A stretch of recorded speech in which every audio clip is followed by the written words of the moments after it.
In our business, we sell preventative maintenance programs.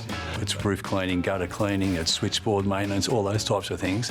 But we hadn't promoted it much internally around preventative maintenance for our bodies, for our minds, and those sorts of things. So Braveheart brings a lot of that, some tools for us to be able to do that.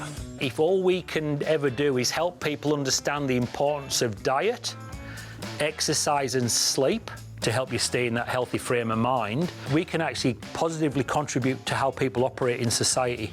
There's no doubt it's unique.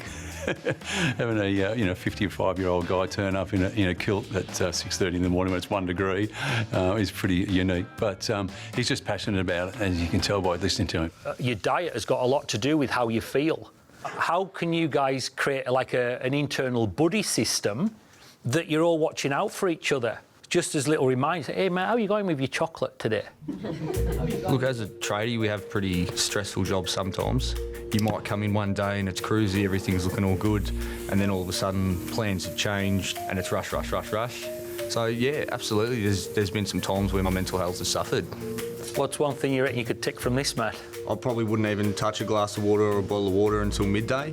By the time you finish the day, I might have water again and then get home and it's on the beers, so... Yeah, that's definitely something I could change. Good on you. I think Braveheart talks in general, they really humanise the mental health side of things. They make it very relatable. It's easy to say you need to look after your mental health, but to actually say, hey, you need at least 7 hours of sleep a night, I mean, that's something that's measurable, and you can say, oh, either I did or I didn't. Tradies definitely have that kind of attitude where they just get straight into work and their mental health gets pushed to the side kind of thing, and it's all about being tough and strong. So Braveheart kind of breaks that down, and we laugh and we have a good time talking about all these things. And I hear from my colleagues how they're struggling. I snooze my alarm all the time at the minute. I have to set 5 alarms because, it's... Well, that'll be an indication that you're not getting a restful night's sleep. Yeah. So it's all the things that you're doing prior. Eating the chocolate. Absolutely right. We can all hold each other accountable. It's easy to say, mate, you bought your lunch 6 times, in the last couple of weeks or whatever, I thought we were meant to be eating healthy. If you go away and start looking at implementing some of these things that we've talked about this morning, let's regroup in 3 weeks' time or 4 weeks' time and say, all right, what have you experienced just by implementing some of these basics?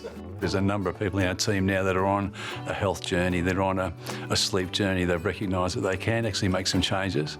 And then they're not just better employees, they're better fathers, mothers, sisters, brothers, etc. So it's probably one of those touchy-feely things that some employers don't want to go near because they don't understand. And to be honest, it's taken me a long time to get my head around it and how we can integrate it.